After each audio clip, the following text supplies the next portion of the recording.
तो भगवान की जय, प्यारे कृष्ण कन्हैया लाल की जय। श्री भक्तमाल में आज चरित्र है भक्तिमती श्री मीरा जी। सदृश गोपिका प्रेम प्रगट कल जुगहि दिखायो, निरअंकुश अति निडर रसिक जस रसना गायो। दुष्ट निर्दोष विचार मृत्यु को उद्यम कियो, बार न बाको भयो गरल अमृत ज्यों पियो।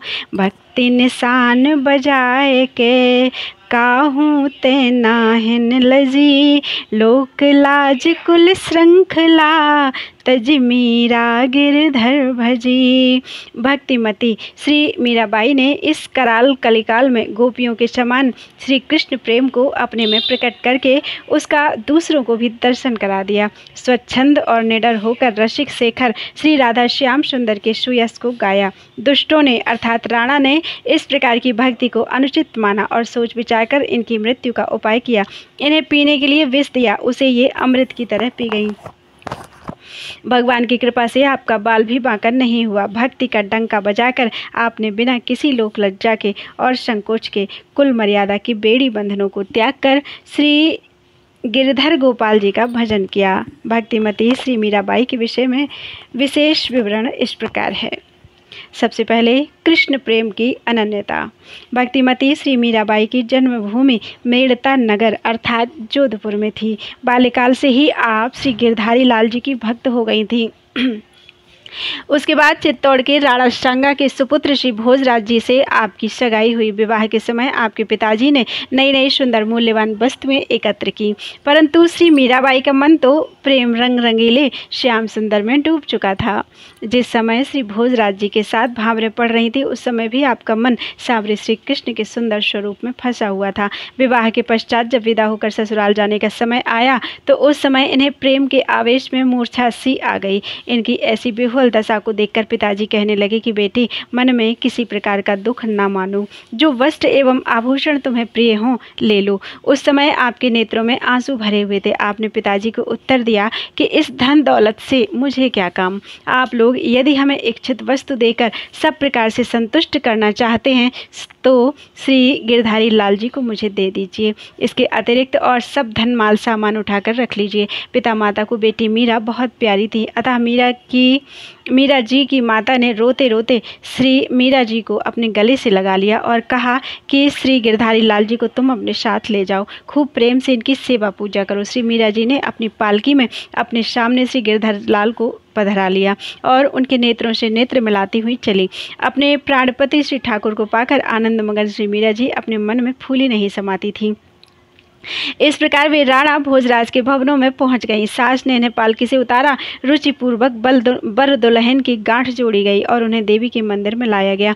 देवी जी के मंदिर में पहुंचकर सास ने देवी पूजा की तैयारी की। पहले उसने वर से देवी का पूजन करवाया, उसके बाद मीरा जी से कहा, बधू अब देवी जी की पूजा करो। श्री मीरा जी ने कहा, हमारा यह मस्तक तो श्री गिरधारी लाल जी के हाथ बिक चुका है, अब यह किसी दूसरे देवी देवता के लिए नहीं झुक सकता।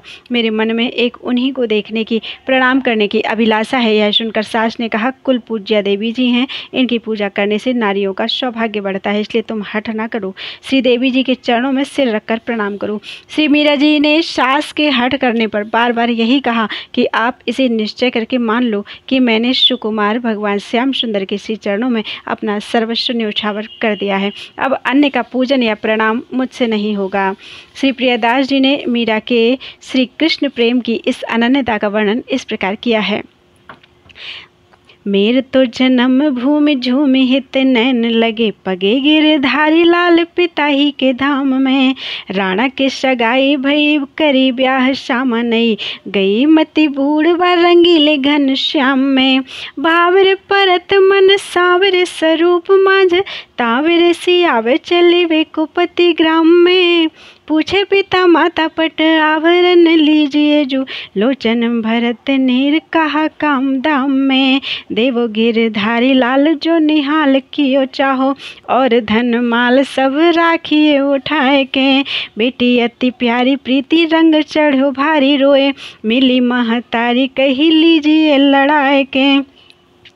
डोला पधराए द्रग द्रग शो लगाए चली, सुख न समाए चाहे प्राणपति पाए के। पहुँची भवन सासु देवी पे गवन कियो, तिया अरुबर गठ जोरो करो भाई के। देवी के पूजाए वे को कियो लो उपाय, सासु बर पे पूजाए पुण्य बधु पूज भाखिए। बोली जुभिकायो माथो लाल गिरधारी हाथ, और को न नवे एक वही अभिलाखिए। बढ़त सुहागिया के पूजे ताते पूजा करो, करो जिन हठ शीस पायनी पे राखिए। कही बार बार तुम यही निर्धार जानो, वही सुकुमार जा पे बारी फेरी नाखिए। मीरा द्वारा विषपान। श्री मीरा जी का दो टूक उत्तर सुनकर उनकी सास मन ही मन जल भुन गई। अपने पति के पास जाकर उसने कहा, यह बहू तो मेरे किसी काम की नहीं है। अभी मेरा कहा ना मानकर उल्टा जवाब देकर मेरा अपमान किया तो आगे चलकर मुझे क्या मानेगी। यह कहकर वह लोहार की धौंकनी की तरह जोर जोर से लंबी सांसें लेकर सिसकने लगी। उसकी बातों को सुनकर राणा जी को भारी क्रोध आया और उसने अपने मन में बहू को मार डालने का निश्चय किया। श्री मीरा को रहने के लिए अब उसने एक अलग कोठरी दे दी। एकांत स्थान देखकर इन्हें बड़ी प्रसन्नता हुई। वहां वे अपने श्री गिरधारी लाल जी को दिन रात लाड लड़ाती रहती तथा सेवा पूजा करते हुए उन्हीं के गुणों का गान करती रहती। जिन्हें श्याम सुंदर से मिलने की तीव्र उत्कंठा होती है, उन्हें संतों का सत्संग ही अच्छा लगता है। श्री मीरा जी भी सदा साधुओं का संग करती। श्री मीरा जी को संतों का संग करते देखकर किसी दिन उनकी ननद, जिनका नाम उदाबाई था, उसने आकर कहा, भाभी तुम समझती क्यों नहीं हो, साधुओं से प्रेम करने में कुल को बड़ा भारी कलंक लगता है। राणा जी देश के राजा हैं, तुम्हारे इस स्वच्छंद आचरण से उन्हें लज्जित होना पड़ रहा है और तुम्हारे पितृकुल की जो रीति है वह भी नष्ट हो रही है। इसलिए मेरी बात मान लो, साधुओं का संग करना शीघ्र ही छोड़ दो। श्री मीरा जी ने उत्तर में कहा, मेरे प्राण सदा साधुओं के साथ लगे रहते हैं, इसलिए उनके संग में मुझे अपार सुख प्राप्त होता है। मेरे आचरणों से जिसे दुख होता हो उसे मुझसे बिल्कुल अलग रखो। इनकी बात सुनकर राणा ने अर्थात दयाराम पंडा के हाथ एक कटोरा विष भगवत चरणामृत कहकर भेज दिया। श्री मीरा जी ने प्रसन्नतापूर्वक पी लिया। पी लेने के बाद इनके अंग में एक विशेष प्रकार की कांति दिखलाई पड़ने लगी। श्री प्रियादास जी ने मीरा जी की भगवत चरणामृत निष्ठा का इस प्रकार वर्णन किया है। तब तो खिसियानी भई मीरा जी की तब तो खिसानी भई अति जरी बरी गई, गई पति पास यह बधू नहीं काम की। अब वहीं जवाब दियो कियो अपमान मेरो, आगे क्यों प्रमाण करे भरे श्वास चाम की। राणा सुनी कोप करो धर्यो ही ये मारी बोई, दई ठोर न्यारी देखी रिझी मति पाम की। लालन लड़ावे गुण गाय के मल्हावे साधु, संग ही सुहावे जिन्हें लागी चाह श्याम की। आए के ननद कहे गहे किन चेत भावी, साधु निसोहेत में कलंक लागे भारी। राणा देश पति लाजे बाप कुल रीति जात, मान लीजे बात बेगी संग निर्वारी। लागे प्राण साथ संत पावत अनंत सुख, जाको दुख होए ताको नीके करी टारिये। सुनी के कटोरा भरी गरल पठाए दियो, लियो करी पान रंग चढ़े यो निहार के। मीरा जी का कृष्ण प्रेम। श्री मीरा जी जब विष पीकर भी नहीं मरी और उन्होंने साधु संग को नहीं छोड़ा, तब राणा ने अपने गुप्तचर लगा दिए। उनसे कह दिया कि जब मीरा के पास कोई साधु आकर बैठा हो तभी तुम लोग मुझे सूचना देना, मैं उसी समय उसे मार डालूंगा। यह मैंने दृढ़ निश्चय कर लिया है। श्री मीरा जी के भवन में तो श्री गिरधर लाल जी के नित्य ही विराजते थे। गिरधर लाल जी नित्य ही विराजते थे। ये उन्हीं के साथ हंसती बोलती और खेलती रहती। एक दिन हंसने बोलने की प्रिय ध्वनि गुप्तचरों के कानों में पड़ी। उन्होंने झट राणा को खबर कर दी कि सुनते ही राणा अत्यंत अधीर हो गए। तलवार लेकर जल्दी जल्दी दौड़े आए और द्वार पर उन्होंने पुकार कर कहा, किवाड़ खोलो। श्री मीरा जी ने किवाड़ खोल दिए। राणा को कोई साधु नहीं दिखलाई पड़ा। वहाँ अकेली वे ही थी। राणा ने फटकारते हुए उनसे पूछा, जिसके प्रेम रंग में तू रंगी है, जिसके साथ हंस बोलकर अनेक प्रकार से रमण कर रही थी, वह मनुष्य कहाँ गया, मुझे जल्दी बता। श्री मीरा जी ने ठाकुर जी की ओर संकेत करके कहा, वह मेरे प्राणनाथ पुरुषोत्तम तुम्हारे सामने ही तो विराज रहे हैं। वे तुमसे लज्जा नहीं करते हैं। अब तुम भी आंखें खोलकर देख लो, क्या ही सुंदर साज श्रृंगार से सजे हैं। राणा खिसिया गए। किंग कर्तव्य विमूढ़ होकर ऐसे स्तब्ध हो गए मानो दीवार पर कोई चित्र बना हो। थोड़ी देर के बाद वहाँ से वापस लौट आए। क्षण भर के लिए उनके मन में आया कि मीरा के साथ ठाकुर जी ही लीला कर रहे थे, फिर भी राणा के मन में सद्भाव उत्पन्न नहीं हुआ। श्री प्रियादास जी ने मीरा जी के इस श्री कृष्ण प्रेम का इस प्रकार वर्णन किया है। गरल पठायो सो तो शीस ल चढ़ायो संग, त्याग विष भारी ताकि झार न संभारी है। राणा ने लगायो चर बैठे साधु ढिग ढर, तब वही खबर कर मारो यह धारी है। राजगिर धारी लाल तिन ही सो रंग जाल, बोलत हंसत ख्याल कान पर प्यारी है। जाए के सुनाई भई अति चपलाई आयो, लिए तरबार देख के वार खोल न्यारी है। जाके संग रंग भीजी करत प्रसंग नाना, कहा वह नर गयो बेगी दे बताइए। आगे ही बिराजे कछु तो सो कही लाजे, अबू देखी सुख साजे आंखें खोल दर्शाइए। भयो खिसानो राना लिख चित्र भीत मानो, उलटी पायानु कियो नेकु मन आइए। देखे हूँ प्रभाव ए पे भाव में न विद्यो जाए, बिना हरि कृपा कहो कैसे कर पाइए। बोलो वृंदावन बिहारी लाल की जय। मीरा जी के सतीत्व की परीक्षा। एक बार एक कामी नीच मनुष्य साधु का सा वेश धारण कर श्री मीरा जी के पास आया और बोला, तुम्हारे ठाकुर श्री गिरधारी लाल जी ने स्वयं मुझे आज्ञा दी है कि मीरा के साथ अंग संग करो, इसलिए मैं तुम्हारे पास आया हूँ, तुम मेरे साथ अंग संग करो। ऐसी बात जब उसने कही तो श्री मीरा जी ने उत्तर दिया कि आज्ञा स्वीकार है, परंतु प्रथम आप भोजन कीजिए, फिर आपकी यथोचित सेवा होगी। उसने भोजन किया। पश्चात श्री मीरा जी ने संतों के बीच में सैया बिछाकर उस विषयी पुरुष को बुलाकर कहा, मेरे ठाकुर जी ने जैसी आज्ञा आपको दी है वैसा ही करिए। वह बड़े भारी संकोच में पड़ गया और उसका मुख सफ़ेद हो गया। श्री मीरा जी की भक्ति के प्रताप से उसकी विषय वासना सर्वथा दूर हो गई। वह तत्काल पैरों में गिर गया और रोता हुआ बोला, अब आप मुझे भक्ति का दान दीजिए। श्री प्रियादास जी ने इस घटना का वर्णन अपने कवित्व में इस प्रकार किया है।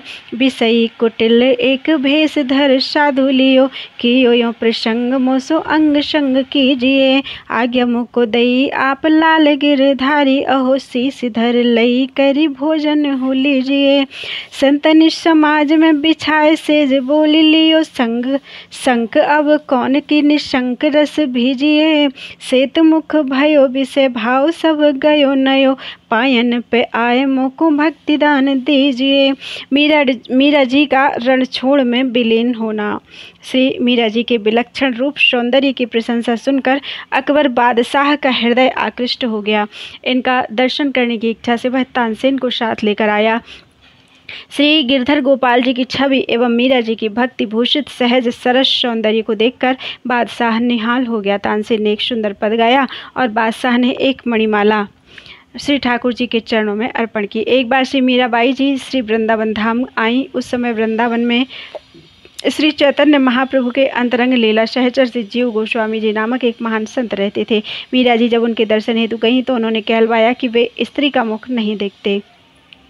इस पर मीराबाई ने कहा कि हम तो अभी तक यही समझते थे कि वृंदावन में एक ही पुरुष है, वृंदावन बिहारी हमारे गिरधर गोपाल, परंतु आज नई बात सुनते हैं। जब श्री जीव गोस्वामी ने इनका कथन सुना तो इन्हें इनकी उच्च आध्यात्मिक स्थिति समझते देर नहीं लगी। तब उन्होंने इनके साथ सादर भगवत चर्चा की।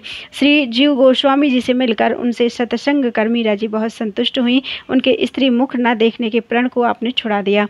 श्री वृंदावन की सभी कुंजें प्रिया प्रियतम श्री राधा माधव के बिहार सुख समूह से निरंतर भरी हुई थी। श्री मीरा जी ने उनका दर्शन किया, फिर उन्हें अपने हृदय में स्थापित करके अपने देश को लौटाई। वहाँ रहते हुए आपने श्री वृंदावन की अनुभूत निकुंज लीला का अपने पदों द्वारा गान किया। राणा की द्वेष बुद्धि देखकर श्री मीरा जी द्वारिका में जाकर बस गईं। वहाँ रहते हुए श्री गिरधर गोपाल जी की भक्ति करती। उधर राणा जी को श्री मीरा जी की भक्ति के स्वरूप का ज्ञान हुआ तो उन्हें बड़ा भारी मानसिक पश्चाताप हुआ। उन्होंने बहुत से ब्राह्मणों को द्वारिका भेजा और उनसे कहा, जैसे भी बने आप लोग श्री मीराबाई को ले आइए, वे आकर मुझे प्राणदान देकर जीवित करें। ब्राह्मणों ने द्वारिका जाकर राणा जी की विनती सुनाई, परंतु वे द्वारिका से वापस लौटने को तैयार नहीं हुई। तब ब्राह्मण अन्न जल त्याग कर श्री मीरा जी के द्वार पर धरना देकर पड़ गए।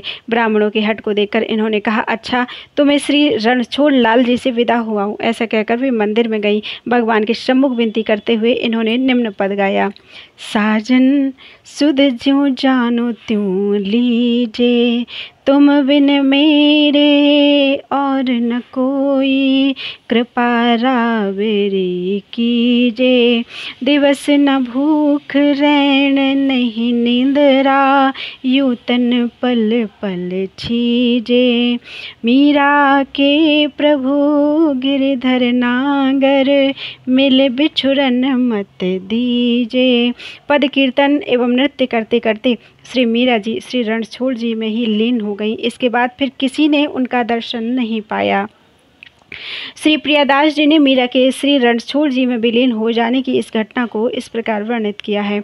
रूप के निकाई भूप अकबर भाई है, लिए संग तानसेन देखिवे को आयो है। निरखि निहाल भयो छवि गिरधारी लाल, पद सुख जाल एक तब ही चढ़ायो है। वृंदावन आई जीव गोसाई जो सो मिली झिली, तिया मुख देखिवे को पन छुटायो है। देख कुंज कुंज लाल प्यारी सुख पुंज भरी, धरी और मांझ आए देश वन गायो है। राणा की मलिन मति देखी बासी द्वारावती, रति गिरधारी लाल नित्य ही लड़ाइए। लागी चटपटी भूप भक्ति को स्वरूप जाने, अति दुख मानी विप्र श्रेणी ले पठाइए। बेग लेके आवो मुको प्राण दे जीवावो अहो, गए द्वार धरनो दे बिनती सुनाइए। सुन विदा होन गई राय रण छोर जूप, छाड़ो राखो हीन लीन भई नहीं पाइए। बोल वृंदावन बिहारी लाल की जय। चरित्र है श्री पृथ्वीराज जी। श्री कृष्ण दास उपदेश परम तत्पर चो पायो, निर्गुण सगुण निरूप तिमिर अज्ञान नसायो। काछ बाच निकलंक मनो गांगे युधिष्ठिर, हरि पूजा प्रहलाद धर्म ध्वज धारी जग पर। पृथ्वीराज पर चो प्रगट तन शंख चक्र मंडित कियो, आंबेर अचित कूरम को द्वारिका नाथ दर्शन दियो।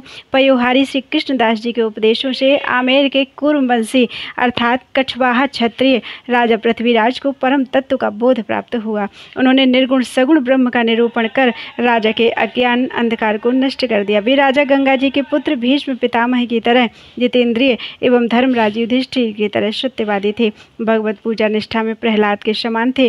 वैष्णव धर्म की पताका को ऊंची करके फहराने वाले एवं संसार से परे अर्थात जगत के प्रपंचों से दूर थे। सर्वश्रेष्ठ थे। आपकी भगवत भक्ति और गुरु भक्ति का यह परिचय सभी को प्राप्त हुआ। आमेर में ही रहते हुए आपका शरीर द्वारिका की शंख चक्र की छाप से सुशोभित हो गया और श्री द्वारिकाधीश के दर्शनों का परम लाभ प्राप्त हुआ। श्री पृथ्वीराज जी के विषय में विशेष विवरण इस प्रकार है। श्री पृथ्वीराज जी सूर्यवंश में श्री राम जी के वंशधर हैं। आप कूरम कछवाहा क्षत्रिय कहलाते हैं। आप आमेर नरेश श्री चंद्रसेन के सुपुत्र थे। इनकी माता भागवती देवी चौहान वंश की कन्या थी। पृथ्वीराज सबसे बड़े पुत्र थे। अतः पिता के बाद फाल्गुनवदी पंचमी संवत 1559 को आमेर की गद्दी पर बैठे। ये पहले नाथ संप्रदाय के चतुरनाथ जी के शिष्य थे। इनकी बड़ी रानी बीकानेर के राव लूड़करण जी की पुत्री थी। इनका नाम अपूर्व देवी था। फिर यही बालाबाई के नाम से प्रसिद्ध हुई। आपके दिव्य प्रभाव से ही आमेर राज्य में वैष्णवता का प्रचार हुआ। श्री पृथ्वीराज के भक्तिभाव से प्रभावित होकर मेवाड़ चित्तौड़गढ़ के महाराणा मोकल ने अपनी कन्या का विवाह इनके साथ कर दिया। भक्त से संबंध स्थापित कर बार बार दर्शन सत्संग कर महाराणा कृतकृत्य हुए। श्री पृथ्वीराज जी भावुक भक्त होने के साथ साथ महान पराक्रमी वीर योद्धा थे। मेवाड़ के महाराणा सांगा का जब बराबर से खानवा अर्थात भरतपुर का प्रसिद्ध युद्ध हुआ, उसमें ये अपनी सेना के साथ सांगा के सहायक थे।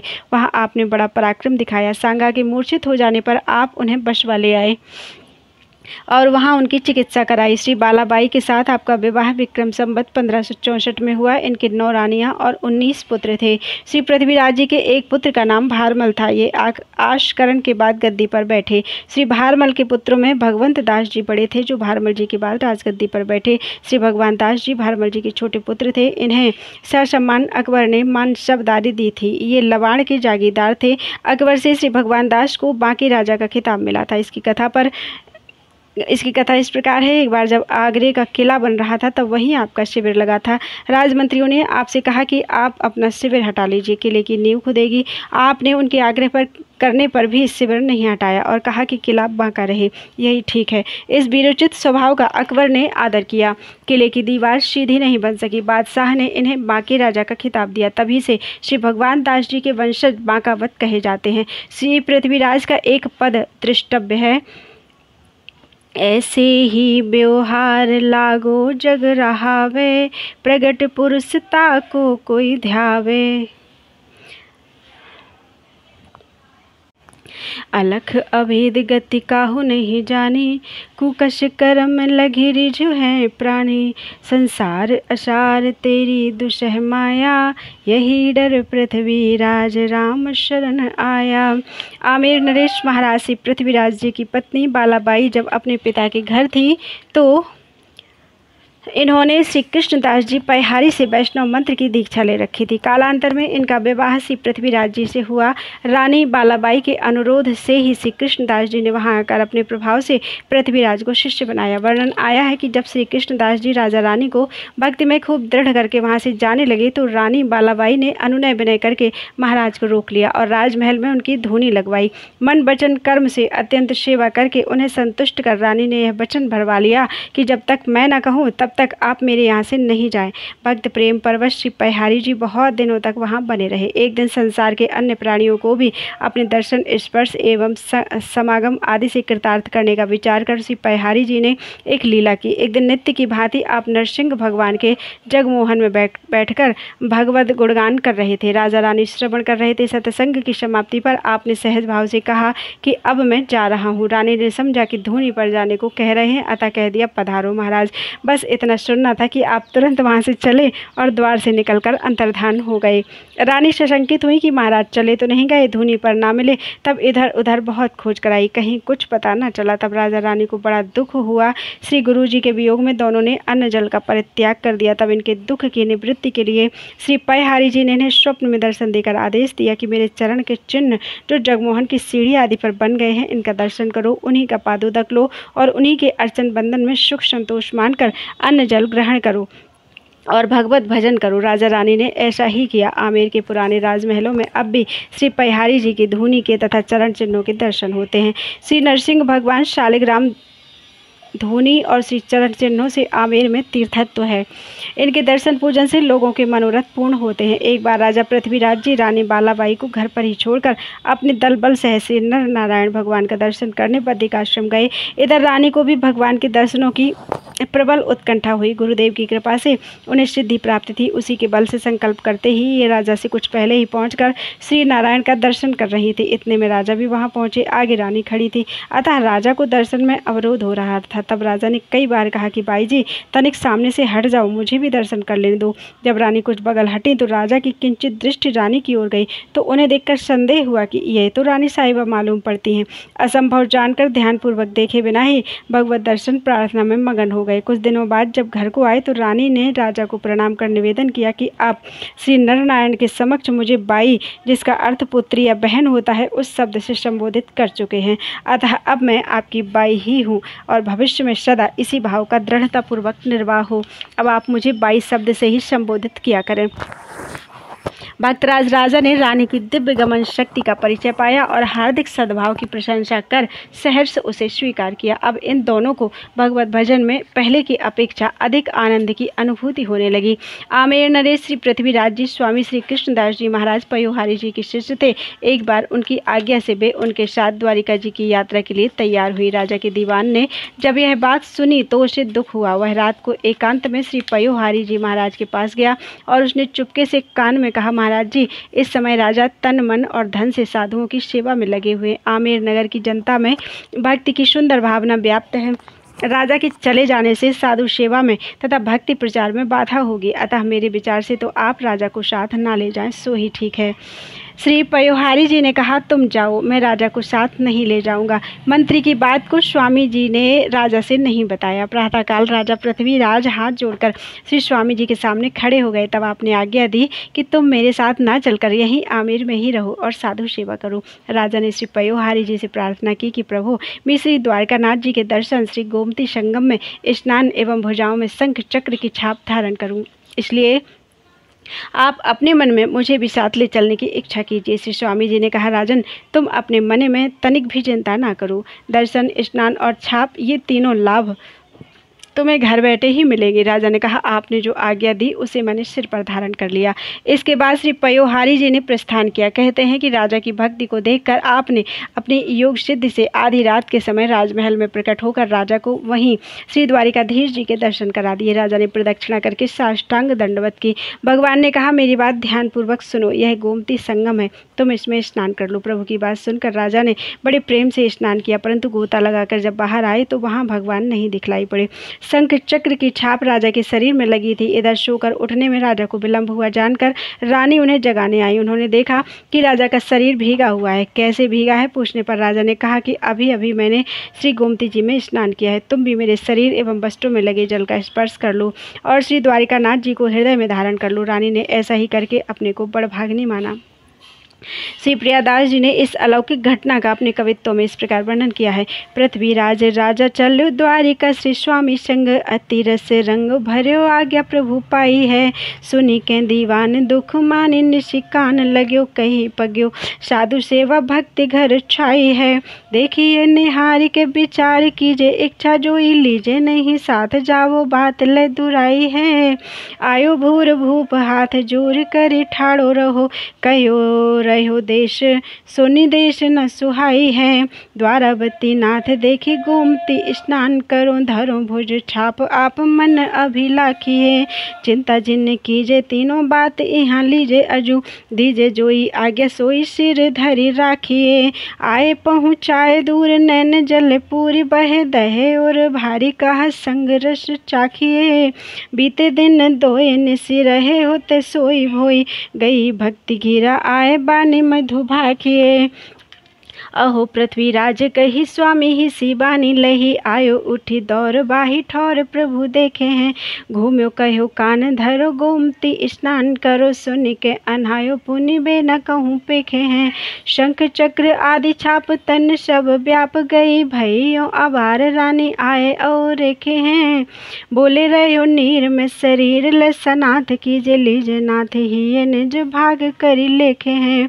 सवेरा होते ही आमेर नगर में, उसके बाद संपूर्ण राज्य में भक्ति के चमत्कार का शोर मच गया। बहुत से लोगों ने आकर राजा का दर्शन किया। समाचार पाकर दूर दूर तक के अनेक बड़े बड़े संत और महंत दौड़ दौड़ कर आए और उन सभी ने राजा के शरीर पर शंख चक्र की छाप के दर्शन करके अत्यंत सुख पाया। नाना प्रकार की बहुत सी वस्तुएं भेंट में आने लगी। सभी लोग राजा के प्रेम की महिमा को गाते तो उसे सुनकर राजा लज्जित होते। वे अपने मन में यही सोचते कि यह सब भगवान श्री कृष्ण की कृपा है। लोगों ने भी समझ लिया कि राजा पर गुरु गोविंद की महती कृपा है। इसके बाद राजा ने जहाँ पर दर्शन हुआ था वहीं एक सुंदर एवं विशाल मंदिर का निर्माण कराया। वे सदा सर्वदा सेवा पूजा भजन में ही लगे रहते थे। श्री प्रियादास जी ने राजा पृथ्वीराज पर भगवान श्री कृष्ण की कृपा का इस प्रकार वर्णन किया है। भयो जब भोरपुर बड़ो भक्ति शोर पर्यो, कर्यो आनी दर्शन भई भीड़ भारी है। आए बहु संत और महंत बड़े बड़े धाये, अति सुख पाए देह रचना निहारी है। नाना भेंट आवे हित महिमा सुनावे, राजा सुनत लजावे जानी कृपा बन बारी है। मंदिर करायो प्रभु रूप पधरायो, सब जग जश गायो कथा को लागी प्यारी है। नेत्रों से हीन एक ब्राह्मण श्री वैद्यनाथ जी के द्वार पर नष्ट हुई नेत्र ज्योति को प्राप्त करने के लिए धरना देकर पड़ गया। पड़े पड़े उसको कई महीने व्यतीत हो गए। श्री शंकर जी ने उसे 2-4 बार स्वप्न में आज्ञा दी कि हट छोड़ दो, घर को जाओ, ये नेत्र अब फिर से तुम्हें नहीं मिलेंगे। परंतु उस ब्राह्मण ने अपना हट नहीं छोड़ा, द्वार पर पड़ा ही रहा। उसके इस सच्चे हठ योग को देखकर भगवान शिव ने दया से द्रवित होकर आज्ञा दी कि तुम आमेर नरेश पृथ्वीराज के अंगोछे से अपने नेत्रों को पोंछो तो तुम्हें नेत्र ज्योति प्राप्त हो जाएगी। उस अंधे ब्राह्मण ने आकर राजा पृथ्वीराज से यह बात कही तो वे ब्राह्मण की महिमा को विचार कर डर गए कि ऐसा करना अनुचित है। परंतु वे ब्राह्मण के आग्रह एवं लोगों के समझाने पर राजा ने एक नवीन वस्त्र मंगवाकर उसे अपने शरीर से छुपाकर ब्राह्मण को दे दिया। आंखों में लगाते ही उसे नेत्र ज्योति प्राप्त हो गई। श्री पृथ्वीराज जी की भक्ति के प्रभाव को व्यक्त करने वाली इस घटना का श्री प्रियादास जी ने इस प्रकार वर्णन किया है। विप्रद्रगहीन सो अनाथ बैजनाथ, द्वार पर चख चाहे मास के तिक बिहाने हैं।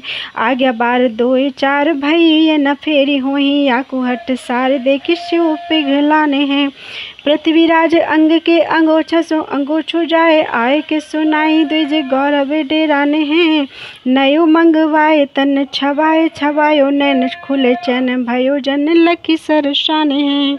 पयहारी श्री कृष्णदास जी महाराज ने कृपा करके इन्हें स्वपूजित श्री नरसिंह रूप शालिग्राम भगवान को दिया और साथ ही आशीर्वाद दिया कि जब तक नरसिंह देहरी में तब तक राज हथेरी में, अर्थात जब तक भगवान तुम्हारे इस महल में स्थित मंदिर की देहरी के भीतर विराजेंगे तब तक राज्य तुम्हारे वंश की परंपरा में ही रहेगा। तब से पूजा आरती भीतर ही होती है, उन्हें बाहर नहीं लाया जाता। आरती के बाद सिंहासन से संपुट उठाकर देहरी के भीतर से ही पुजारी लोग उपस्थित भक्तों को दर्शन करा देते। जब तक श्री ठाकुर जी देहरी के भीतर रहे तब तक यद्यपि देश में मुसलमानों एवं अंग्रेजों का बड़ा भारी आतंक रहा, लेकिन इनके राज्य पर आंच नहीं आई। परंतु दैव दुर्योग से एक बार किसी का लोभ आया, उसने स्वर्ण संपुट सहित श्री ठाकुर जी को चुरा लिया। यद्यपि खोज होने पर श्री ठाकुर जी मिल गए और पुनः अपने महल मंदिर में विराजे, परंतु देहरी से बाहर तो हो ही गए। फलस्वरूप देश के स्वतंत्र होने के बाद नई शासन व्यवस्था में जब सभी राज्यों का विलय भारत में हुआ तब इसका भी अलग अस्तित्व समाप्त हो गया। पृथ्वीराज के वंशजों के हाथ से राज्य निकल गया। श्री पयहारी जी का वाक्य सत्य हो गया।